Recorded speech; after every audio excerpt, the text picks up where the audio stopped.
when you're in a reactionary state as a mom, like I was, it's hard to stay there. So I was shown through meditation and my guidance to pay attention to my outer world. If I'm reacting to my kids, to my husband, to anyone, then that was my cue to go within and look for the belief that was causing me to react in the first place. And so I would clear that out and then say, what is my truth?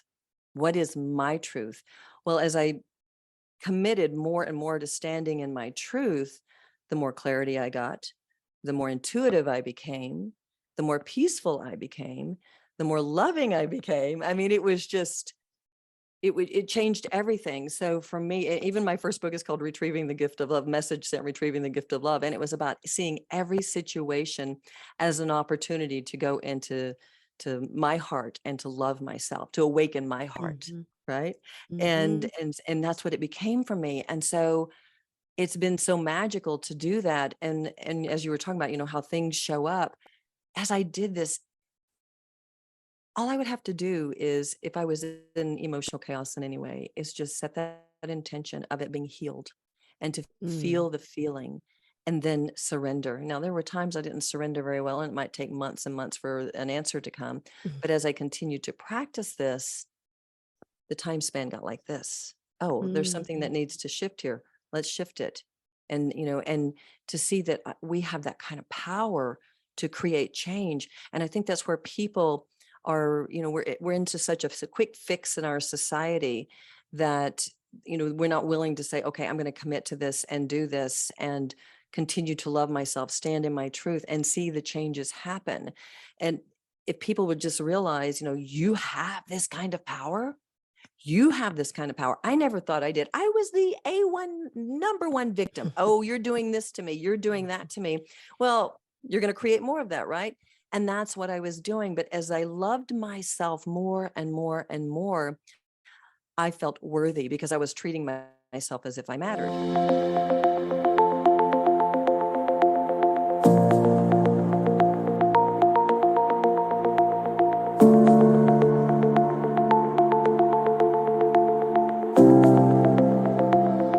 Hi, Terri. Welcome to the Awakened Heart podcast. Oh, I'm so happy to be here. I cannot tell you, after listening to your shows, and oh my goodness, I'm so excited to share with you and your listeners. It's a real privilege to be here. So thank you. Oh, well, thank you. I so appreciate that. I'm really excited to have you here. I love your energy. I love everything that I've seen that you're doing for women, for families, what you've done in your own life. Like, you're so super accomplished. And I gave a little bit of an intro before we started, but I'd love to hear more about your background. I mean, you were a former Miss USA in the 80s, and you had your own podcast, you had your own shows. I mean, you're so accredited. You've been on so many different networks. You worked in entertainment as well. I'm in Hollywood. Were you in Hollywood? I was in Hollywood. Yeah. Okay. Good old Hollywood. Yep. Good old Hollywood. Oh yeah, I lived there and in that industry for many, many, many years. Oh, So wow. I was in Marina Del Rey the last 6 years before I moved up here. Yeah. We might have been neighbors, although I'm a lot Really? older than you are. Oh, yes. I lived in Marina Del Rey for a short period, and then I lived in Manhattan Beach for 19 years with my late Oh, I husband. love Manhattan Yeah. Beach. Yeah. The South Bay Yeah. No, I bubble. did. You were asking about, I worked at what's now the E Channel. It used to be Movietime. I was the news anchor. Okay. So I got to cover things like the Cannes Film Festival and Oh, the Academy awesome. Awards. Yeah, it was fun. It was, but it was Yeah. not my calling. Right. Right. Well, that led you to what your Mhm. calling is. And you're Yes. still in, you can't say entertainment, but you're still in the public, but you're doing what your purpose are, what Terri is about, and what you're here to do, your purpose. You're fully Exactly. in your purpose. Exactly. Exactly. When I was working in television, there always felt like there was something missing. And I had been this person, as you said, I was a former Miss USA that was always going after that achievement, going after every accolade that I could get, looking for something to fill me up. And nothing ever did. Nothing filled me up. Even in the moment of winning Miss USA, at first I felt guilty. Well, first I felt excited because, your ego says, I won, I did it. And then the next moment I felt empty. And then I felt guilty because I felt like I was screwing up my boyfriend's life because I was about to be sent from Arkansas to New York City and he was going to be left behind. So I had all of this guilt around that. And it was like nothing filled me. And I left everything. Well, after that, I got into television and then I left everything to become a wife and mom and realized that I sucked at it. I was not good at being a loving mother. I was really good in a lot of ways, right? I mean, I was playful and loving and kind, but I had so many moments where I would blow up and scream. And I can remember standing at my fireplace, looking at my kids' pictures, crying, going, "What am I doing to them? And what am I? I'm perpetuating this cycle of lack and suffering. And I don't want to be this. I want to be peace. I want to be joy."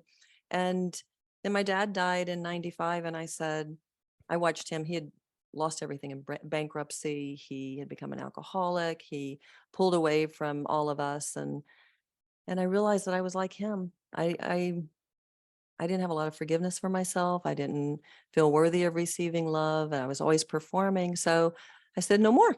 And I Mhm. committed to healing. I made a decision right then and there that I was going to break the cycle. And, as you know, and I'm sure your listeners know that when you commit, when you say, no more, I'm going to heal, your world opens up. It absolutely opens up. And that's what mine did. Next thing I know, I meet this girl and she's going to go take healing classes and meditation classes at a healing school, an intuitive healing school.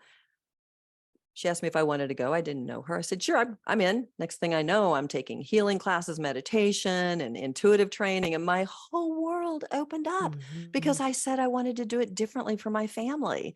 I mean, my family, we all have a catalyst, whether it's your work, your health, whatever it is. We have something that gives us the means to learn about ourselves. And my family was it for me. It has really been the calling to say, I want to do something different than what I was raised in. I don't want to be in self-denial. I don't want to be in anger. I don't want to be in lack. I want to do it differently. And just having that desire and making my children when they were little, they're now old. I'm a grandma now. I'm Nana. But making them, I know, it's like I got this little pistol Aw, of a grandbaby. She keeps me on that's my fun. toes. Um, but to let them be the catalyst, because at first I didn't love myself to do it for me. I didn't love Mm, myself enough. I didn't, we often say, do it for yourself, love yourself. But more often than not, we don't feel that kind of love. So we don't stay on it. We don't stay on that path and we fall off and we go back to our old ways. But because I had such a deep desire to be something different for my family and to be that change for my kids, that became my purpose. And then over time, I started loving myself. And that made all the mhm, difference in the world. But they were the catalyst at first. mhm. Yeah, there's always that catalyst and always comes back to self-love. And Mm. as you were saying that, as you made that commitment and that decision, I thought about my Goeth quote that I have on my wall. You probably know this one. The moment one definitely commits oneself, then providence moves too. All sorts of things occur to help one that would never have otherwise occurred. Unforeseen incidents and meetings and material assistance, which no man could have dreamed would have come his way. Ooh, I love So, that. yeah, when providence moves too. Yeah, that's Yeah. a And I little think it's reminder that for myself. energy, it's the energy of that commitment. Because if we're just kind of sitting there and we're like, oh, yeah, I'm going to try this. Well, when you say it like that, you're not really putting that energy there. But when you say, I am committing right now, I commit, or Mhm, I am committed, that you put yourself in such a state. And because I kept practicing it daily, I mean, I was so committed. I wanted something different. I knew that I had to be the one to make the shift. And I was. I mean, I was the one mhm, who shifted everything in my family. I mean, my husband, I quit fighting, my kids, I mean, we quit fighting, our kids quit fighting. I mean, intimacy, we got better intimacy. Most people think, well, mhm, if I'm loving myself, I'm being selfish. No, no, no, mhm, no, no, no, no. I became so much more loving to my family. I mean, everything shifted because I committed to healing. And I've just mhm. seen that over the years, with I've been coaching now for over 20 years. And to see people where they're so stuck in their lack and what I call poverty consciousness, not necessarily just about money. Prosperity is all about wholeness. We think of it as money, but it's about being whole. And Mhm. so we move from poverty consciousness to prosperity consciousness through that self-love. And when I started recognizing that, and the more I loved myself, not only did my family shift, but my world shifted. It was huge. It was so huge to Mhm. see that I had that kind of power just through committing to loving myself. Mhm. That's the kind of power we have. It blows my mind because most people are like, oh, well, it's just going to be this way forever. No, it doesn't have to be if Mhm. you will decide. Mhm. Yep, it's embodying that decision because at that point when you're really committing and stuff, "Oh, I'll try, I'm gonna try," because you're already putting that kind Mhm. of doubt in yourself that this Mhm. might not already work. But when you're stepping into that full embodiment of like, "I am committing to this, I am doing this," it doesn't just become some kind of concept in your mind. It becomes your reality. Yes. Yes. And I have to tell you, when you read the quote, that's exactly what happened for me is that with each step where I was in that committed state of loving myself, and what I was shown is to really watch my outer world Mm. because I was always reacting. I mean, my MO was anger. A few months before I won Miss USA, I put my fist in my boyfriend's window. Okay. So Mm. I had I had anger Reactive. issues. And luckily I didn't hit my kids, but there were days I wanted to, and you're so happy, you got your happy face mask on, and then you explode. I mean, we've all done that, right? We Mhm. women, especially if we were raised to be good, we've done that. And so for me, it was like, okay, I'm going to pay attention to my outer world. And I learned that through my energy school that I was at, because the way they would teach us in our training, the teacher would say, okay, you and you have matching pictures, meaning you had a similar story around a specific topic. She wouldn't tell you anything else. She would just say that. And then you would go and read the person, you'd read their energy, and everything's all hunky-dory. Well, when your matching picture got triggered, that's when, for me, I would get blurry. I'm like, oh, I can't read anymore, right? I can't see this anymore. So that was your cue to go within, look for the matching picture, take it out, clear the energy so that you could come back to neutrality. Well, that's what Mhm. we want to be in, right? We want to be in that state of neutrality so we can get divine guidance, so we can walk through life with clarity. Well, when you're in a reactionary state as a mom, like I was, it's hard to stay there. So I was shown through meditation and my guidance to pay attention to my outer world.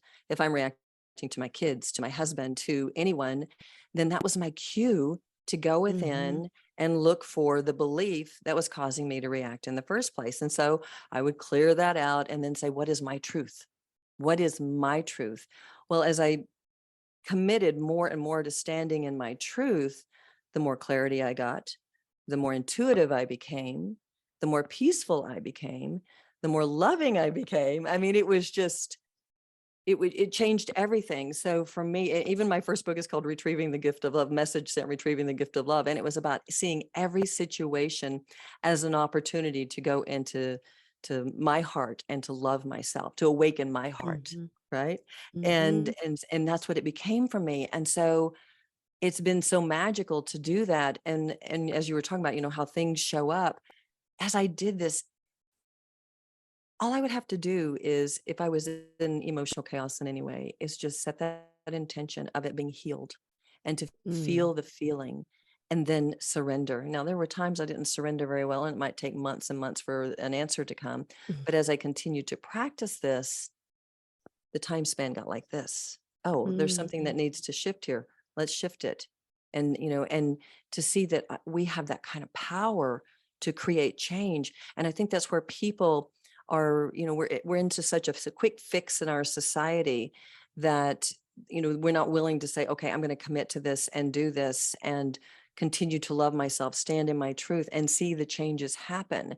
And if people would just realize, you have this kind of power, you have this kind of power. I never thought I did. I was the A1 number one victim. Oh, you're doing this to me. You're doing that to me. Well, you're going to create more of that, right? And that's what I was doing. But as I loved myself more and more and more, I felt worthy because I was treating myself as if I mattered, right? I used to want people, I performed for everybody. And that's what I had done in my family. And what made me so angry is I was always performing, trying to win their love, right? When we're performing, when we're trying to get it right and do it right, it's because we're not trying to make you happy. Yeah, that's part of it as a parent. But at our core, we want you to make us feel loved. We want you to tell Mm. us that we're doing a good enough job.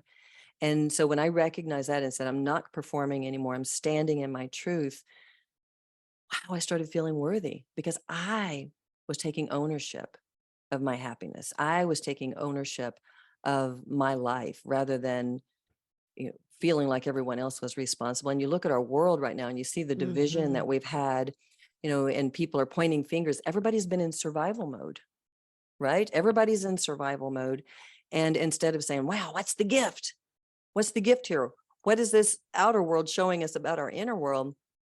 We're still Mhm. pointing fingers, and now there's that division which is what had happened in my family, right? I was divided Mhm. with my husband. We had walls between us until I started loving myself and taking ownership of my happiness and my healing and committing to it. Then the walls came down. So for me, when I look at what's going on in the world, it's like, gosh, it begins in the family. I mean, it begins in us as individuals. Mhm. But when we can, in our homes, if we can commit to, we're going to, instead of blaming each other, we're going to see each other in spiritual agreement. We're going to Mhm. see each other as we chose to do this together, and we're going to learn from one another.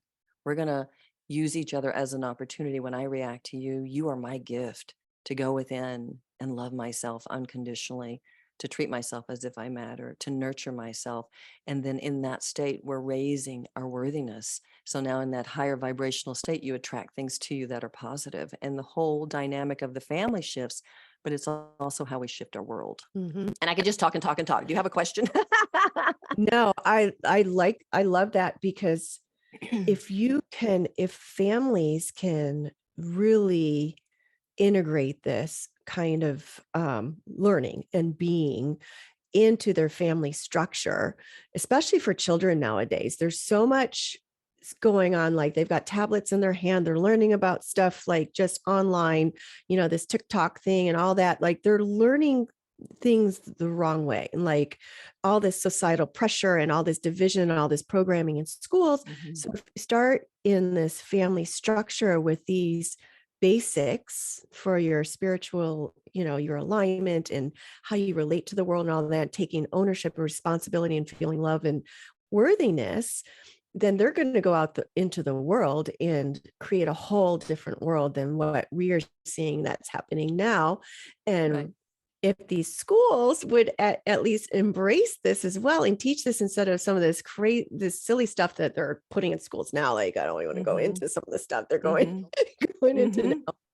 Like Right. what an amazing thing.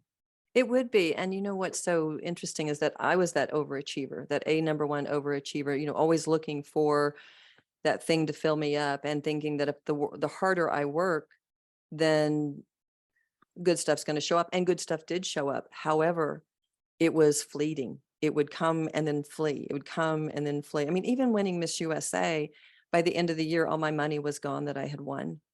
So, because I didn't have permission to receive it, I didn't have permission to have it. It Mm, was like it was always having to be on that hamster wheel. I didn't have permission to receive real abundance, right? mhm, And so we have to look at what we're teaching our families is, so when a parent pushes their kids, or not even pushes their kids, but they're like, I'm going to do everything for my family. I'm going to do it for my partner. I'm going to do it for my kids. And I'm going to, help them have the best chance at love, success, and happiness. One, they're setting the example that it's not okay to receive. So think about that mhm, in our society. mhm, Okay. If you are pushing and you are shoving and you never take time to be nurtured and loved and receive and do the things that you need to put yourself in a high worthiness, you are setting that example for your family. So we look at our society and everybody's living on a hamster wheel. It's because we've watched our parents deny themselves. We've watched our parents say, okay, I'm going to have to do everything for you. It's not okay to receive. So the child mhm, grows up believing, well, the more I perform, the more abundance I'm going to have. But they don't have permission to receive. I mean, my late husband, we were talking about, I lived in Manhattan Beach. He was a garment manufacturer, brought home no less than $1 million a year after taxes. Okay. Very, mhm, very successful. 50-foot sport fisher, 7,000 square foot house in Manhattan Beach, ocean views from up on a hill. He was miserable. mm, He didn't have any permission to receive. It was all Mhm. a performance. It was all a performance. And so he was always stressed. I was stressed. Our kids were stressed. It was all a performance. When he decided to love himself and follow my example, because he actually watched my example, when he decided to follow it, it's like he let all that go. He said, I don't need this anymore. I want to love myself. I want to do something for God and the planet. Okay. So it became a bigger picture. It wasn't about him trying to Mm. perform. And then I can tell you story after story after story how miracles showed up for him. But when he was performing and always pushing and shoving energetically, what we're saying is who I am is not enough. So Mhm. think about this, because whatever vibration you emit is what you're going to attract to you. So when you're performing and pushing and being on that hamster wheel, you're going to attract things that feel like punishment, because what you're Mhm. saying is I can't receive just for being me. I can't receive just relaxing and enjoying the ride. I have to prove my worth is what we're doing. And in that state of saying, I'm going to prove my worth, what we're saying is who I am is not enough. So we're actually coming from guilt and shame. Those are the two Mhm. lowest vibrations there are. So if we're coming from guilt and shame, we're going to attract things to us that feel like punishment. So this is what we're missing in our society. It's like, okay, push kids, go be the best, go do this, go do that. You got to prove this, instead of saying who you are is enough. Mhm. Let's Mhm. nurture those gifts. Let's help you thrive and really grow in your roots of who you are and who you were created to be. That's when we give our kids and ourselves and our partners the greatest opportunity for happiness and success, because what we're saying is love yourself unconditionally, Mhm. right? And when we love ourselves unconditionally, we're putting ourselves into a high vibration. And what I call a worthiness quotient is how open you are to receive. And you put yourself in this high worthiness quotient. So now you feel worthy and you attract things that feel loving and Mhm. kind. This is what we're missing. And when I look at parents, because it is such a part of our society for parents to put their kids first, their Mhm. partners next, and themselves last, right? And so by doing that, they are setting their families up for failure. I was one of them. And I had to shift it because I could see that I was doing that. I mean, I was sending a message to my kids: don't receive, don't receive. Mhm. Whatever you do, if you want to be loving, you better deny yourself and you don't receive it. But then, our souls want to go, no, I want to thrive. I want to thrive. But our egos get in the way and says, well, thriving says you have to push harder. That's not thriving. That's poverty consciousness, Mm-mm. Mhm. right? So my goal is to help women specifically, because we're the nurturers of the planet, right? We are the nurturers, and is to help them step into a leadership role in their home so Mhm. that they are thriving, nurturing themselves, being in a receptive state, being in a high worthiness quotient, so they become that example for their families. And let me tell Mhm. you, the shifts I've seen in my family over the years has been amazing, between my husband that I was married to for 17 years and then he died, and now my husband of 14 years, Charlie. Mhm. Unbelievable shifts in consciousness because I taught them to love themselves. Mhm. And as women, a lot of us have been raised or taught that it's selfish to do what you want to do. Or I mean, I know I was heard, oh, don't be selfish. That goes through my mind. So we Mhm, sacrifice in order to be not selfish or not be this thing that we've heard, throughout childhood, that it's selfish. But it's about filling our own cup first. We have to come, and then we give from the overflow, and mhm, we and teaching everybody around us to do the same. Because if your children see you in total sacrifice, and not loving yourself, not giving you things that you need, and if they instead see you taking time for yourself mhm, and being in flow and being in balance, I mean, that literally, like, it's a vibrational thing, like you're talking about. It mhm, really resonates not only to them in their conscious, it's like unconscious thing. It's hitting their mhm, energy fields, and so everything changes. mhm. It's pretty epic. It's It's amazing. pretty, yeah. To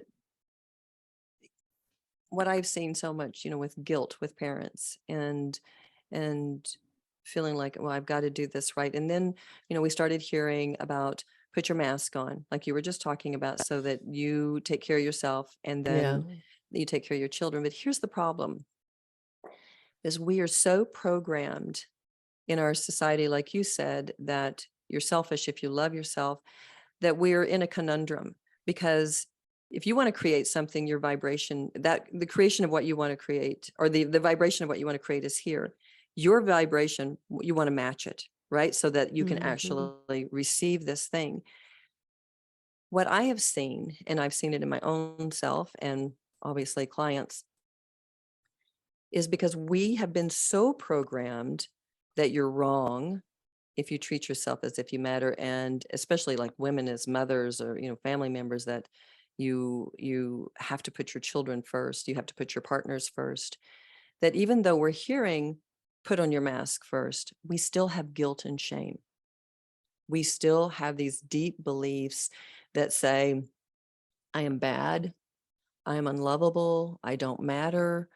uh, I mean, there's a whole gamut of things of what I've seen. And if you are holding those vibrations in your subconscious mind, you're not going to realize that you're projecting that energy out. And so even though you're trying to do the loving thing and trying to be unconditional love, life can still feel hard at times.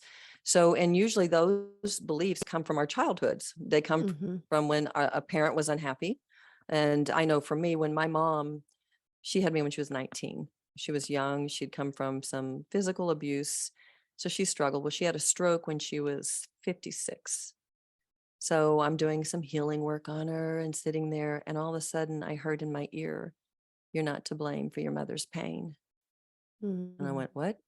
And I heard it again, "You're not to blame for your mother's pain." And what I recognized in that moment is that as a child, when my mother was unhappy, I took on the belief that I was the cause of her problem, of her unhappiness. I was the cause, I was the problem. And so if you have those beliefs that are sitting inside your subconscious mind, that even though you're trying to be loving and kind for your family, there's going to be a battle inside of you about, well, no, I still need to make you happy. I still need to make Mhm. everything okay. And this is what we do. And this is why it's so important for us to look at our guilt and our shame. What are the beliefs we took on as a child about feeling as if we matter, feeling as if we're lovable, feeling as if we're bad? Okay. So it's really important for us to go deep into those beliefs to clear them, so we're not in this battle within ourselves. Because here I Mhm. was, I mean, I've been doing this work since the 90s. And literally, it was up until a couple of years ago that I was still making my husband God, which is the way I was raised. The man was God, right? And so I would want to say something to my husband's daughter, because we're a blended family. I'd want to say something to her. And I mean, they're all in their, 20s and 30s now, but I'd want to say something. But because I had such a fear of, and it wasn't conscious, because I'm thinking, oh, I'm practicing all this work. I'm doing all this self-help stuff and cleaning out my crap. But I would suppress myself in saying what I needed to say, even though I knew it was the loving thing, even though consciously I knew it was the loving thing, I knew it was the right thing, and I knew it was the greatest gift for my stepdaughter. There was a part of me that would still go back to that old family paradigm of, no, I have to suppress myself, and I would create crap. I mean, I would Mhm. sit there, because if I'm suppressing it, then that's when I get pissy. That's when I lash out, right?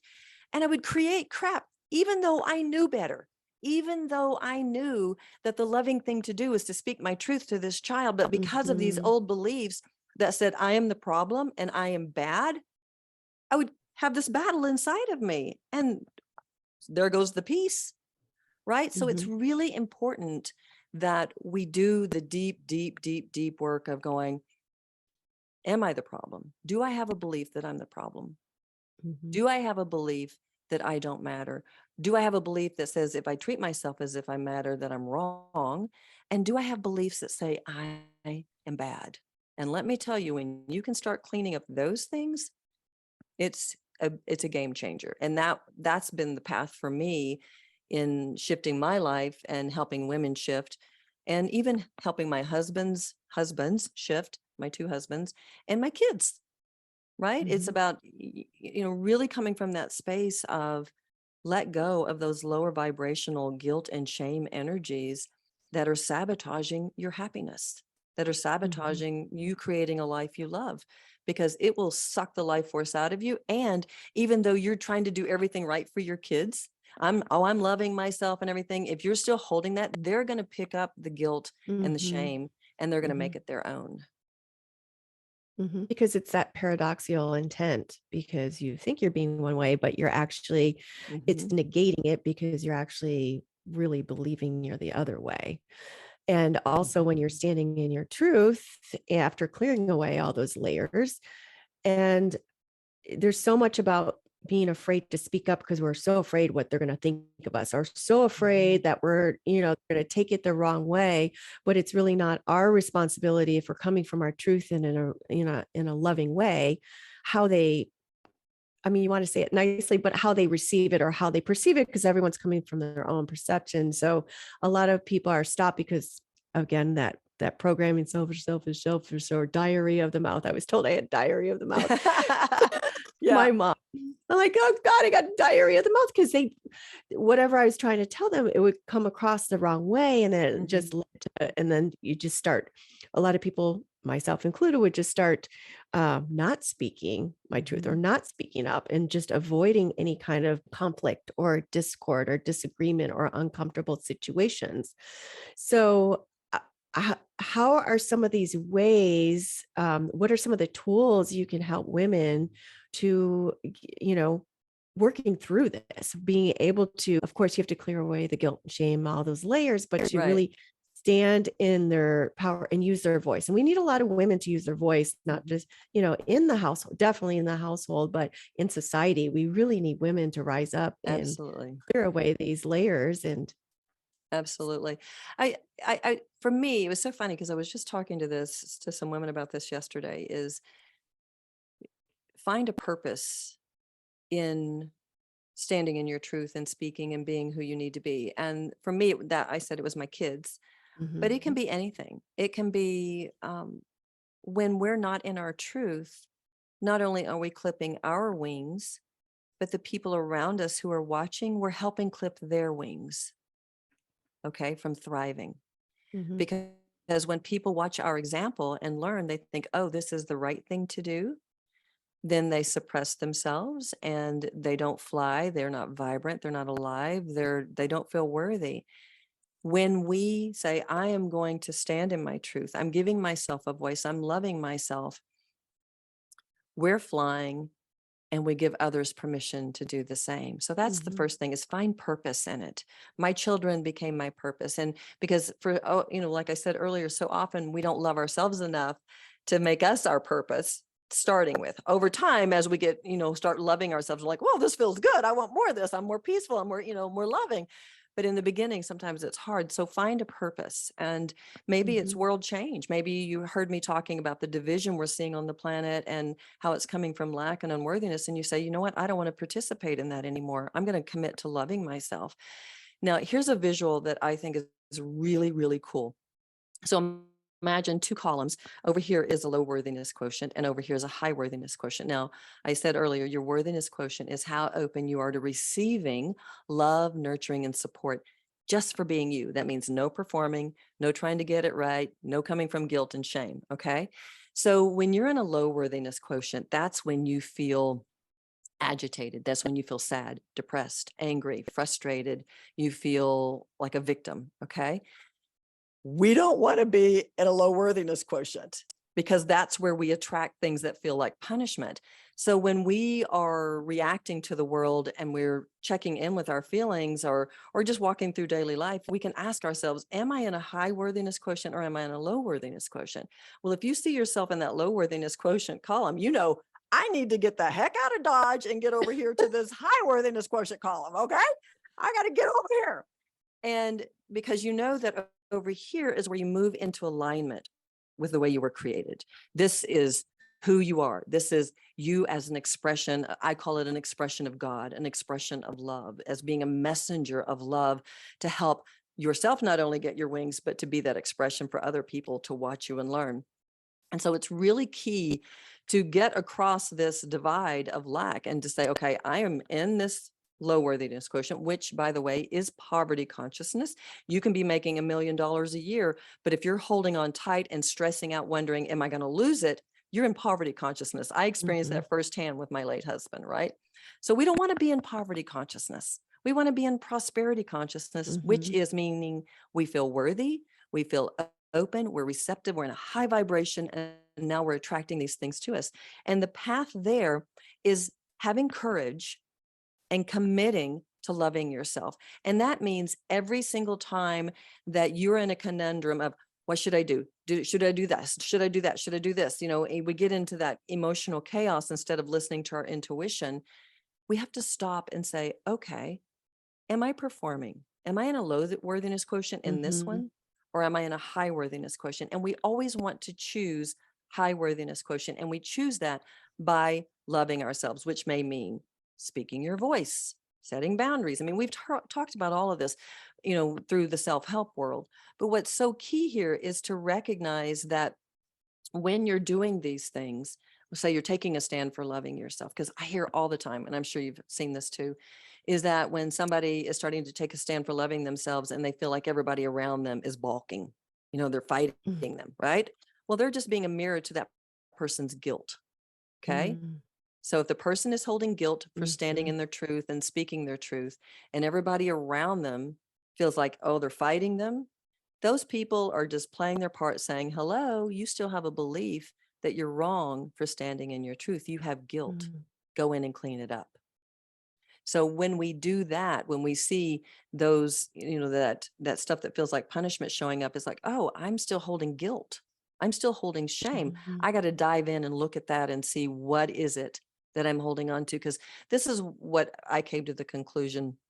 I was raised religiously, and not heavily, but just in that mentality. And I was always taught that putting God first was putting yourself last.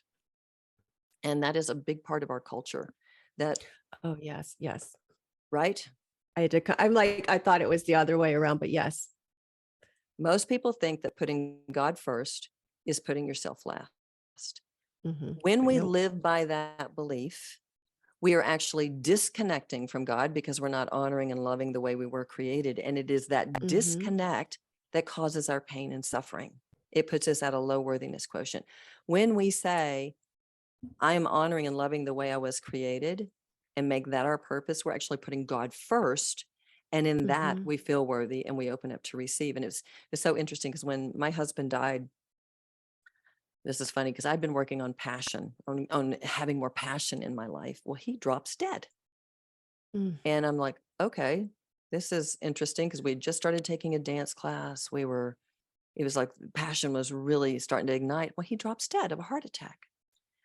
My husband now shows up on my doorstep the next day and Well. said, let me support you through this. Well, I'm like, okay, because his daughter was on my daughter's dance team, but they weren't the same age. We didn't hang out together. I only knew him to say hi. So for him to show up at my house, I was like, what are you doing here? You know, what's the deal? Well, 3 months later, we started dating. And a year after that, we were married. I mean, it was like Mhm. this. Okay. I mean, when I was manifesting passion, passion arrived. A few weeks Mhm. later after my husband died, Charlie shows up on his Harley, and I'm like, oh, okay. Okay, I gotta pay attention to this. And but what was interesting is because I've raised my girls when to really talk about putting God first. And I'm not talking about this entity. I'm talking about the energy of love, putting God first. Mhm. So when they started questioning me about Charlie and I getting together so quickly, I looked at them and I said, I would never hurt you intentionally, but God comes first in my life. And I have to honor this guidance because I'm getting guided to be with this man. And they Mm. balked. I mean, up until the day of the wedding, they each took turns and then they would get okay with it. And then the last one, it was the day of the wedding when she finally had a shift. And it was so interesting because That's my daughter, Mackenzie. A few years ago, she got married and she hands me a handkerchief on her wedding day that's got the stencil thanking me for showing her what a wonderful relationship is and helping her become the woman that she Mm. is. So this is the beauty of when we love ourselves and we let go of the guilt and shame. We align with God. We put God first. We break that Mhm. old paradigm of, because that's why people, you were talking about earlier about selfish, is you're selfish if you love yourself. It goes Mhm. back to that belief of putting God first is putting yourself last. Mhm. And we have to get rid of that belief, because that's why there's so much disconnect and that's why there's so much pain in our culture right now. Mhm. Yeah, because you're separating yourself from Hmm. or and putting yourself last. But it's not when you're putting God first, you're putting yourself first. Hmm. Yeah, Yeah, and opening up. exactly. Yeah. And choosing Wow, that is love, such I mean, as you say, God is love, you're choosing love, right? That's yes. all it is. Mhm. You're choosing Mhm. unconditional self-love. Mhm. And it's the whole thing, fear. It's either fear or love as well. Just like, Mhm. the perspective that you look at it as, it's the same thing. Am I choosing this in fear or is it love? There's only one or the other, and they can't operate at the same time. They can't operate on the same level. So Exactly. yeah. And, maybe you are making someone can make $1 million, but they're so happy because they're so aligned with something that's true for themselves and they're doing it from the joy of their own heart that that $1 million might feel wonderful. But if you're, dis disallowing a part of yourself where you're not acting in truth, it feels empty. Just like when Mhm. you won Miss USA, it just felt empty Mhm. because and then you're always looking for something else to fill that, right? You're always looking for, Absolutely. oh, this is going to feel good. Oh, this, and you're just never going to get there until you really find that balance within yourself. And it's so true, Nancy, because I know for me that as I walk this path, the fulfillment that I have in my life is so wonderful. And you were talking about that you could make $1 million and enjoy it because it came from that space of, you're in a joyful space. My husband now, Charlie, we have a coffee company here in the mountains of Georgia, and we bought this little company, and his dream was to have a place that people could come and have an experience. Well, it's a little bitty place that you couldn't do a whole much other than get good coffee, right? So one day I had him listen to a tape or an audio on poverty consciousness versus prosperity consciousness. And after it was over with, he says, I'm in poverty consciousness. And I said, in what way? And he said, well, I want wholesale business, but I don't want to go out after wholesale business. I'm tired of being on the road, because that's how we were building this little bitty building up, to create a bigger business. He goes, I want wholesale business, but I don't want to be on the road. I want to be with you and the dogs. I want to be home. So he Mhm. stopped. He says, I'm not going out after wholesale business anymore. And he did it without guilt or shame, because he knew through unconditional love and what some changes he had already seen in himself and our home, that was the right thing to do. He stopped cold turkey, just boom, I'm not going out anymore. Wholesale business starts flying in. I mean, flying in. Uh, I mean, it exploded. And then, as I said, his dream had always been to have a destination place where people could come and have an experience. It wasn't 3 months later. Our one store is 5 miles from our house this way, and this store is 1 mile this direction. And it was a 7.5 acres at the base of a mountain, a sacred mountain. And it was this building that was just this big piece of land with rolling hills. And he came home and he says, oh my gosh, I can't believe what I just saw. This just came up for sale. Within a few months, we had it. We won Best Coffee House Tasting Room 3 years mm, in a row, I think. Our business has internet. I mean, everything. It just has exploded because he loves himself unconditionally. mm, And that's the power that we have. And when we commit to healing, not only do we get to thrive and have that fulfillment, but he is so fulfilled. Oh my gosh, he's like a little kid. It's like steam comes out of his ears mm, because he's got something else to create. Oh, I'm going to create a wine infused coffee or a bourbon infused pecan. And, he's doing all this stuff. And I'm like, wow. And I look at it and I can truly say, I had a big part of where he is now, because I kept encouraging him, to love himself unconditionally. He even Mm, said to me a couple years ago, he says, I always knew you loved me, but until you taught me to love myself, I couldn't receive your love. And now I do. Think about that. mhm, When we love ourselves and we encourage others to do the same because we're not seeking them to love us, we're just loving them, they get to open up and receive. And it changed everything for our family, for our relationship, just everything. And that's the power we have when we commit.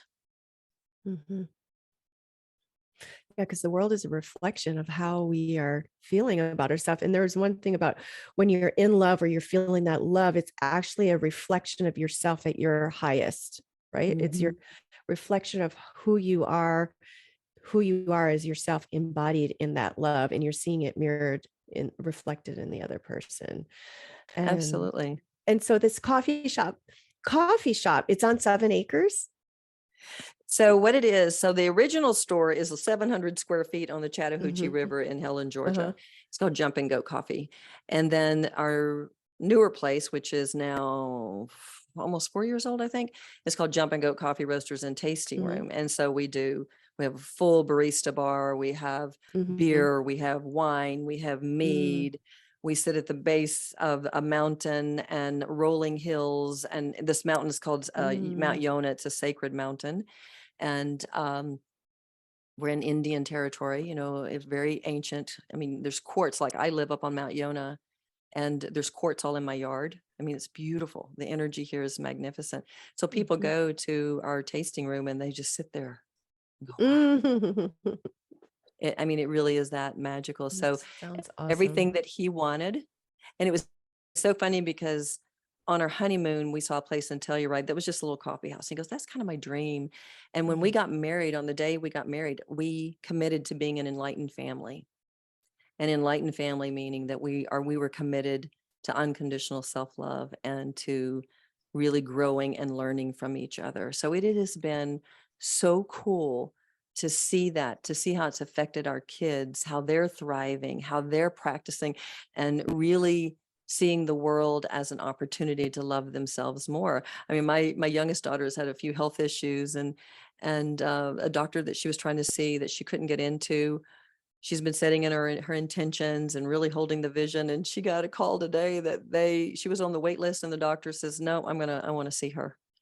And so she's getting in 5 months earlier than she thought she was gonna be, I think is what it was. So I said, this is the power of our intention. This is the power of Mm. self-love. So when we do this, we give our families the same opportunity, which is amazing. That's what we want for our families. I want it for my husband. I want it for my Mhm. kids. I want it for my little feisty grandbaby who's so sassy. And, Mhm. so you know what I'm saying? So we want this for the people we love as well as ourselves. Mm. So, how do you work with families? You work with families, right? I work specifically usually with mothers and Mhm. grandmothers. I mean, I have women that run the gamut. I have younger women, I have older women. And so my focus is that you become that leader. I mean, in our culture, it's Mhm. always been the man is the leader. And men are not real not all men, but a lot of men are not spiritually in tune because they're in that warrior mindset of let me, make the bacon and bring home the Mhm. money. And so, I'm really inviting women to step into their Mhm. leadership role as you are the wise woman. You are the Mhm. grounding cord. My late husband used to say, you're the grounding cord of this family. And that was really huge for me to understand Mhm. that because I was raised in a home where dad was God. So now my husband, after I started loving myself, he'd say, you're the grounding cord of this family. You're the one who shows us how to be more loving. Even though I'd have my moments of anger as I started healing, that's what he was seeing, the change that I was making and how it was Mhm. changing our family. So I really work with women on owning their worth, on letting go of that guilt and shame, and then using the tools within their families so that then they become that expression for their loved ones to learn from. Mhm. Mm. So, yeah, they become that expression for the family to have the role model after. So, Mhm. you're working with women to become leaders in themselves and in love. And since they are the grounding cord for the family, it's changing the whole family environment as well as the world around them and the people that you come in that women come in contact with. It's change. It's a ripple effect. It's like, when you what is it? Like the way for one person or plant the seeds, it's a domino Mhm. effect. And in that you can change your life, your family, and the world at large. Yeah. Well, when you think about it, Nancy, that women, we're the nurturers, right? We talked about that earlier. And if we're the nurturers and we're denying ourselves, people correlate that denying yourself equals love. So that's why I was saying earlier that we learn from our families, especially the mothers, that it is not okay to receive love. And then we wonder why we are all in survival, why we are all struggling, why we are in divided, in a divided world.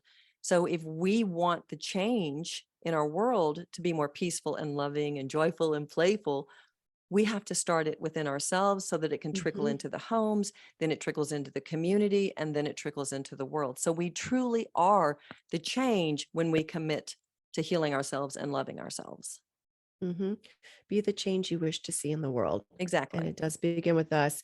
And the way that what's coming out of the world and propaganda right now, it's blame, blame, blame something outside of Oh, yourself instead of taking ownership for yourself and how things are showing up in the world. Or, oh, you need to do this so I feel safe and so I feel included. No, you have work to do on yourself so you feel safe and that you feel included. Let's stop absolutely. looking out there for everything. Absolutely.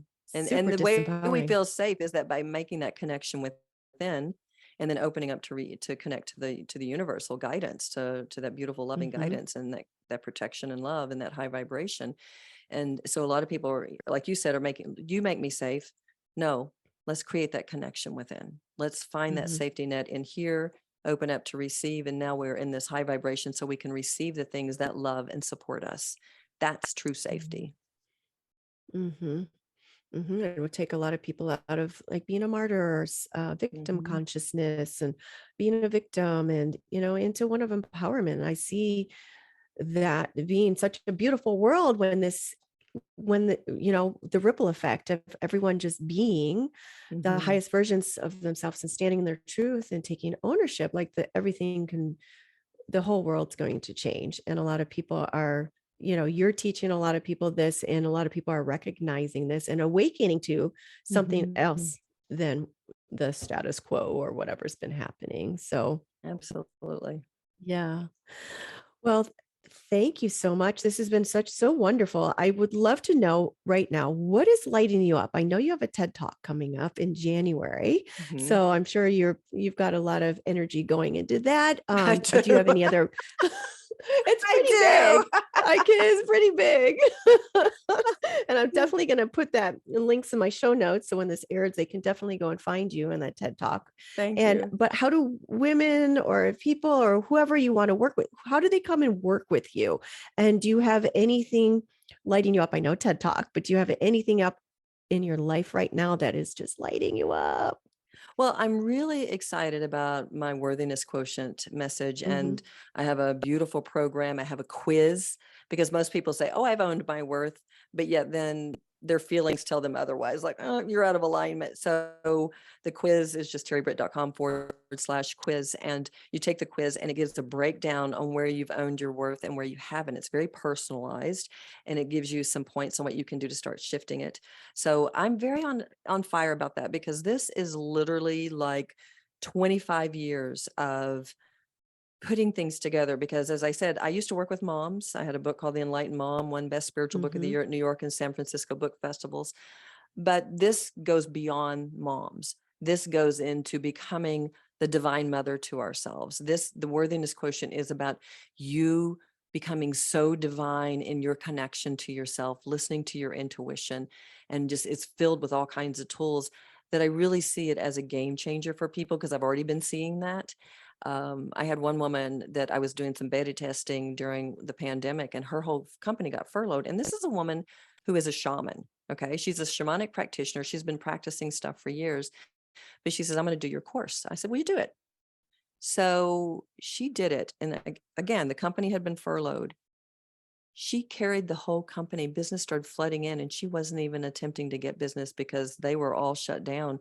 But people said, no, we're going to still do business. She carried the whole company for a whole month just because Mm, she was focusing on raising her worthiness quotient.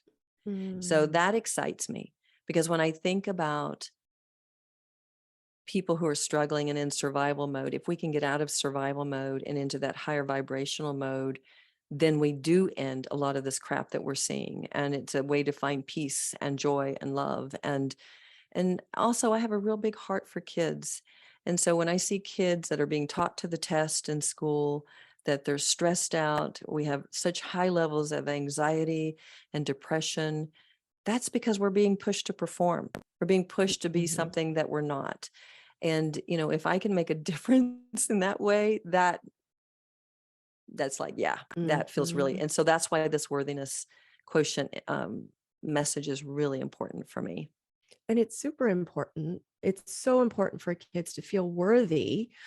And some of the things that are being taught is that you're not worthy, or you're privileged because you've got this color of skin. And I mean, just how much pressure there is on these children nowadays. Mhm. But to go in and teach them that you are worthy just as you are, not because you are, doing this or being that, or you look like this. You just are worthy. Absolutely. And that's so Mm, important. And they're not learning that in school, is make your A's, make the test.